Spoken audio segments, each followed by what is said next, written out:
I'm 47, and my wife is 45.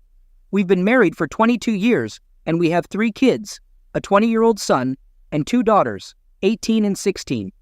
On September 11th, 2001, my wife planned to meet a man she met online at a nearby hotel. They had been texting and exchanging pictures for months. At that time, we had been married for 2 years, and our son was not even a year old. Surprisingly, the only thing that stopped her was the Trade Center's attack.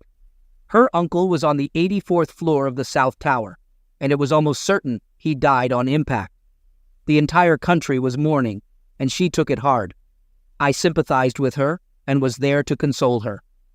After some crying, she confessed her plan, expressed regret, and showed me proof that they hadn't gone beyond emotional conversations. Before the confession, I had a gut feeling something was wrong, but I never thought she would have an emotional affair. This shocked me because I thought she wasn't that type of person, having grown up in a sheltered environment. She confessed that she regretted her actions and changed her mind. She apologized and showed me proof that things hadn't progressed beyond an emotional connection. Before the confession, I suspected something, but I had no idea it was an emotional affair. It was shocking because I believed she wasn't that kind of person. She grew up in a sheltered environment, not allowed to party, drink, or go on dates, and she felt like she missed out. When we started our relationship, she told me I was her first, and I believed her. However, after her confession on September 9th, I wasn't so sure. If she would go this far, what else was she hiding? If not for Osama bin Laden, she might have gone through with it, and I would never have known. The fact that she came clean without me finding out contributed to my willingness to reconcile, with the condition of her getting counseling. Additionally, I saw no proof of a physical affair. I remembered how the entire experience crushed me. Despite canceling the plan, she was remorseful and did the right things. It took a long time, but eventually, the pain faded into a memory. Trust, however, is like a clean sheet of paper. When damaged, it becomes deformed with infidelity, like crumpling it into a ball. You can smooth it out, but it will never be as pure as new. Trust became a personal issue for me. Even as I got comfortable with the reconciliation, I still had to check on my own just to be sure. She passed those checks, smoothing things out somewhat, but it was never perfect again. Then, 19 years later, on October 14th, 2019, with 2 more beautiful children, I had a gut feeling. I hate having gut feelings. One Monday morning, she had an argument with our 18-year-old daughter. Later that day, I made my daughter laugh, but my wife, still upset, left the house. She turned off her location sharing, raising my suspicions. The trust that had never fully restored needed reassurance, so I kept trying to check her phone, computer, and anything else that might be helpful. The next day, we had to get a passport for our youngest at the post office. She was aloof, constantly on her phone, and I made a mental note to check it out later. Usually she left her phone around, but lately she carried it everywhere, another unsettling feeling. We bought her an iPad, and she locked it with a passcode, which surprised me. We don't usually use passcodes, and although she explained it was for work, doubts remained. On Friday, we closed on a home equity loan at the bank, and she said she had to run an errand. Checking her check-ins, I found out one stop was at an adult store. I looked for items when I had the chance and found a nice piece of lingerie. Our bed life had been stagnant due to her lack of interest, prompting her to look for information on female desire issues. Curiosity led me to monitor what I could. Finally, I got the passcode to her iPad and discovered explicit Facebook messages with a guy. Even though they weren't friends on Facebook, she responded as if she knew him. The conversation turned explicit, and when he suggested she drop her daughter off and come over, she declined, saying, "My stories aren't set up like that." Instead of holding on to this information and its source to get a clearer picture, I ended up confronting her that evening, which was a big mistake. It was too soon because she lied and took the affair underground. She said the lingerie was for us, claiming she was building up the courage to wear it for me. She also said the guy on Facebook was a summer co-worker who started messaging her out of the blue. She swore there was no physical contact, just texting. I want to believe that, but it's hard for me. I insisted it had to end completely, and she agreed immediately. The next day I asked if it ended, and she said yes. Unbeknownst to her, I could see their messages through other means. She lied, and now, after 19 years, it's happening again. My emotions are a mess. I can't eat or sleep and have a hard time concentrating. I'm starting counseling this week and hitting the gym more. This situation sucks, and I don't want to go through it. I've been reading the 180 almost daily since D-Day. I pulled it off well for a couple of days, but today was rough. I got almost no sleep last night. Our son, who works at a local theater, gave us tickets to come from away. We had to pretend everything was great to not disappoint him. At 20, he's a great kid. If you're not familiar with the show, it deals with the trading center story, and it was tough.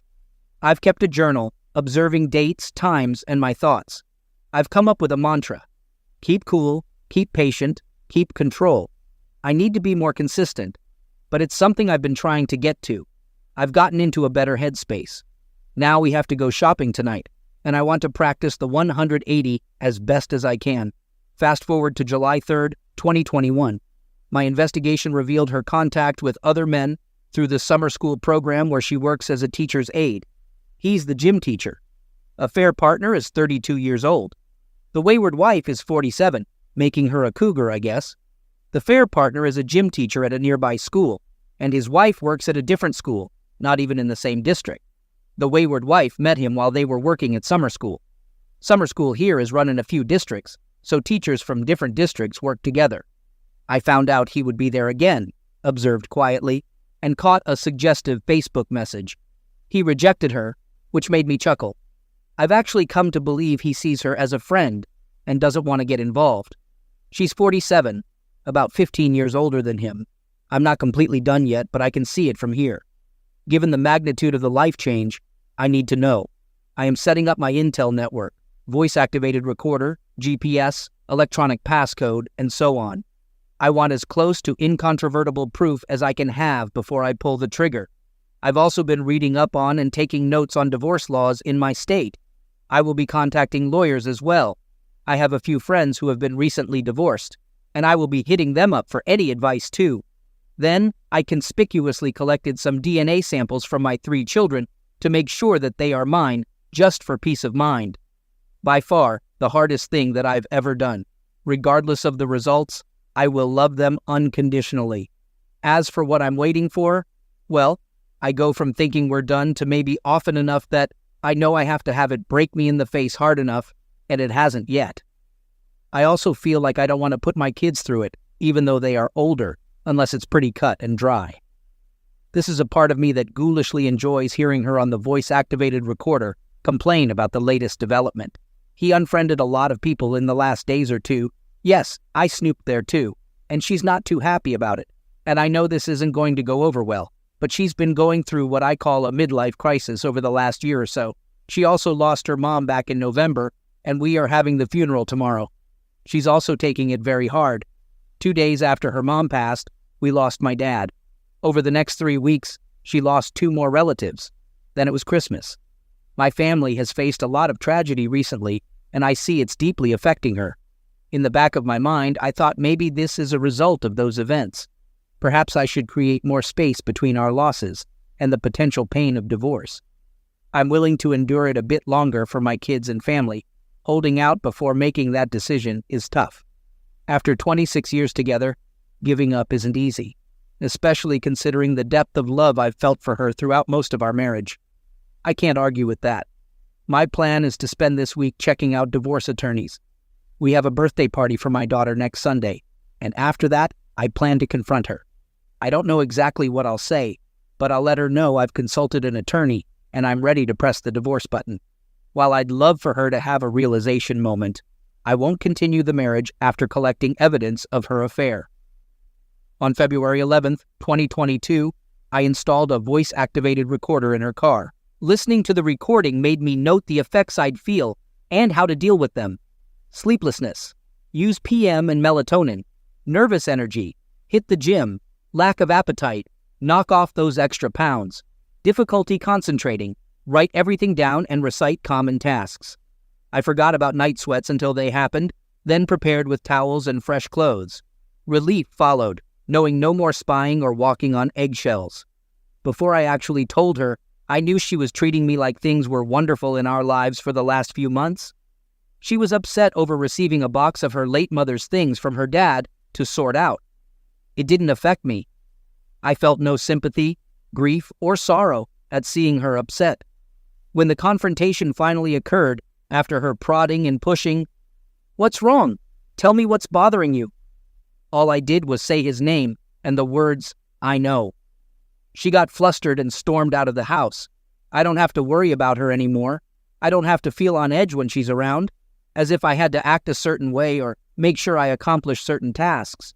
As for the recent developments with her, something seemed off. We were getting along a little too well. She was almost too nice to me. Things that would normally annoy her suddenly didn't. At first I thought she was finally happy, but eventually it nagged at me, and I decided to become the marriage police. I installed a voice-activated recorder on her car and got the GPS in there. Again. I went fishing and I caught something on my first cast. The recording contained 2 phone calls. The first was of him as she was driving out to meet him. They ended up in a church parking lot, really for about 40 minutes. She went to his car, so I was spared having to listen to that. The next call was to her sounding board friend who lives halfway across the country. If the call to him wasn't enough, and I have no doubt I could have found wiggle room in that if I really wanted to keep my blinders on, then the call to her sealed the deal. The conversation that eventually happened between us was a familiar story here, primarily gaslighting and blame shifting. Apparently, her affair was my fault because she resents things she never got to do in her life. She didn't go to college or have a wild single life before we got married, and of course it's my fault and she resented me for it. I told her I refused to accept her idea that her affair was my fault, and I had told her a while ago that if she wanted out, then let's end it, and she chose to stay. So no, this is all about her. I will accept some responsibility for not being the perfect husband, but I certainly wasn't married to the perfect wife. I certainly didn't deserve this. So I'm calling a few divorced friends for attorney recommendations and any strategic advice that they might have. I am finally ready to end it. I have finally learned my lesson. My wayward wife has shown she doesn't deserve what it takes to reconcile, and I don't want to sign up for another affair in a few months or years, so I'm joining the divorce side. Is there any secret handshake or something I should learn? I am still in the whirlwind of emotion. I break a wall, but luckily, neither the wall nor I got hurt. I yelled, "Forget her!" loudly in my house. Thankfully, no one else was home, so when my best friend called to check on me, I broke down sobbing. I daydream about a magical reconciliation for her. Would it be so bad if we stayed together? Maybe if I tried a little harder, she'd be happy. But my head knows this is nonsense, and getting a divorce is the right move. I've said it to my mom, my friends, and myself many times in the last couple of days since D-Day. We've mostly avoided each other, and I really miss her. We used to text during the day, share our work experiences, and have random hugs and kisses at home. All of that has stopped, and, as I mentioned, we stay away from each other in the house. Now, she sleeps on the couch instead of the bed. One of my simple pleasures in the morning was gently waking her up when our alarm went off by rolling over, rubbing her back or arm and whispering, "Hey honey, it's that time," which was always followed by an almost inaudible response that always brought a smile to my face. She hasn't left yet. We haven't split yet, but I know what I have to do. I just know it won't be easy. Can you please tell me there is light at the end of this long, dark, lonely tunnel? Our children had the opportunity to travel and do some pretty cool things with their involvement in this cool musical group. She's jealous and has expressed it because she never got to do any of that. Newsflash, neither did I. I'm not jealous, but I'm happy that my kids have more than I did. I've spent the last 20 years in a fairly popular local band, playing at some pretty nice events. She's jealous of those opportunities, though. She dismisses the hours of practice and study it took to get in a place to be able to do this thing. Although I can tell you how many times she shared stories with me of people she met at work who heard us or followed us. It's like she feels like a big deal because she's married to one of the members. She even had to talk to someone in the doctor's office after overhearing them talking about the gig we were doing that night. She complained that I left her alone with the kids when I went out to play. Well, I was working and I came home with money in my pocket. I did have fun. Yes, playing music in front of people is exhilarating. Shifting gears, dealing with bar owners, staying on top of timing and crowd reaction.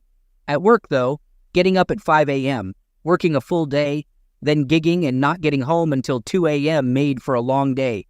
Also not fun, but we needed the money because of the house she wanted to build. Leaving the group was simply not an option.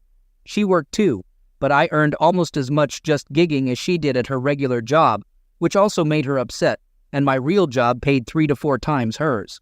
So I worked hard to give my family the life I thought they deserved, and what I got was resentment.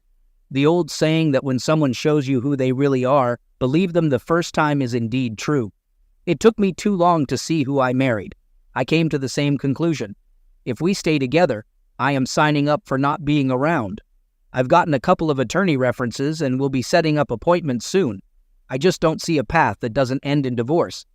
There's really nothing left to work with. The funny thing is, people who know her outside of the home think she's a wonderful person, warm, caring, and a terrific mom. Someone who goes above and beyond to help others. And she does all that. But inside the house, it's a different story. She's definitely suffered from what I call the poor me syndrome. He's a coworker married to another coworker. I haven't told her family. All she has left is her dad and his sister. I don't really talk to them much, but I might tell him at least at some point. I've reached out to the other betrayed spouse, but she hasn't responded. I'll send another email in a couple of days with details and then leave her alone if I don't hear anything back. So tonight, I told her I want a divorce. She wanted a hug and to cry, but those times are over. She understood. We talked wistfully about how we wish things were different. I asked her, "Didn't you realize that this was going to happen when you were doing it?" She did, but she's still very upset. I feel bad. I still love this woman, but I can't be with her anymore. I don't want to do this, but I have to. A few years down the road, I'll feel better knowing I'm free. The band is on hiatus at the moment, but I have a few irons in the fire to keep me playing. We play classic rock with horns, Chicago, etc. I play trumpet. I have my sights set on that day. I know I'm starting down a rough road, but I'm confident I'll come out in good shape. She left a door open for counseling, but I shut it down, although I urged her to get counseling anyway. The only thing I can blame myself for right now is not ending things earlier. I've done nothing else wrong in the last few years. On the contrary, I've tried to be the model husband and make her the most important thing in my life. And yet, here I am again. I keep wanting to keep my marriage, but then I remember why I can't. It's a sad thing, really, and as much as anything else, it shows me that I'm ready to let go. I reached out to the other betrayed spouse via email, but got no response. So at the advice from a different thread, I called her and broke it to her. I've never felt like such a mess in my life. I know I didn't do anything but tell her what she needed to know, yet she was heartbroken, and I felt responsible. It was like finding out all over again. I broke the poor woman's heart. I know I didn't, but she thanked me. That wasn't easy to do. We talked more, and I'll guide her to this site for support. It helped me greatly. I also told her that even though we've never met, I'll be there for her. She can call or text me anytime. She was helpful to me, comparing notes and making sense of the situation. Just got off the phone with her. I feel much better about telling her now. She thanked me, and I feel I did the right thing, even though it was hard. We chatted more, and I'll direct her to this site for support. It's been a great help for me. I assured her I'm here for her, even though we haven't met. She can call or text me anytime. She was helpful to me too, comparing notes and making sense of the situation. Just finished a phone call with her, and I feel better about opening up. She thanked me, and I believe I did the right thing. It was tough, but I wanted to hear about his behavior. He seemed to create a story of an unhappy marriage to gain sympathy. I'm not ignoring her role, but she might have been manipulated with things she wanted to hear. My wife is unaware I exposed the affair partner, affecting 2 families and 6 children. Looking at a parent and wondering how they could do that is tough. Just have her compare paychecks. That's what's been happening. I only talk to her about kids or household matters. I mostly avoid being in the same room as her. The house is cold, and she's slowly realizing she's gone too far. I'm calling lawyers, gathering friends for support, and making plans to leave. I don't think she's quite out of her days yet. I'm distancing myself as much as I can. We only talk if she initiates, and it's about the house, kids, or money. Trust me, she's starting to get it. She might expect me to act like nothing happened or to do the pick-me dance. In the past, that's what happened. I didn't really stand up to her and assert my demands to stay together. I was content to let it slide with a few apologies and a bit of excess. Now I'm doing my best at the 180, minimizing communication to essential matters. No chit-chat, no asking how you're doing or telling me about your day. None of that. I think she's having a hard time with my hands-off approach. She's incapable of accepting blame for her actions, choosing to play the sufferer. It's a bit sad. She doesn't realize why I share blame for problems in the marriage. This falls entirely on her shoulders. I know the why may never be answered, but the questions will always remain. Tonight was good. We went to my youngest daughter's high school musical. It was fun, but my wife sat next to my mom, who doesn't know she knows. The other betrayed spouse texted me during the show. Memories haunt me, and every time I wishfully hope we can stay together, I think about how I would just be here again in a few months. I'm more and more resolved on divorce. I know it sounds silly at this point. It should be absolutely unquestionable, and the only way forward at this point. But I still reflect on our life and family, wishing we could fix everything and move on. But those moments are just moments. I guess it's part of the process because they only last for moments. And then the reality that she's not worth staying with reasserts itself. I think that's progress, as the question has been asked here so many times. Why? What has caused this seemingly normal person, brought up in a very Christian home and proud of her Christianity, to do something so utterly abhorrent to the very idea and moral boundaries she learned from her earliest childhood? Why? The big finale happened tonight. I tracked her to the parking lot, where her car sat for a while, then went to a store and returned to the lot. As she sat there, I wondered what the hell was going on. I figured she was with him, so I went to check it out. Sure enough, there was her car with his right next to it. I called his wife. We've been talking for a few days, and she suggested I go say hi and grab a picture, so I did. I told her not to come home tonight. Heading home afterward, she called me in tears saying she's sorry. I agreed to let her come and grab her things so she can be gone for a bit. So now all questions are answered, and the story has been written onto the next phase of this little journey. But not so fast. The DNA results of my 3 children have been sitting in the storage where we store our mail for everyone to collect. I had already forgotten about it. It's been sitting there for a couple of weeks. I don't receive a lot of paper mail, which is why I forgot. Maybe because I didn't care to check because I thought they were all mine. But unfortunately, my first son isn't mine. I was so shocked to my core.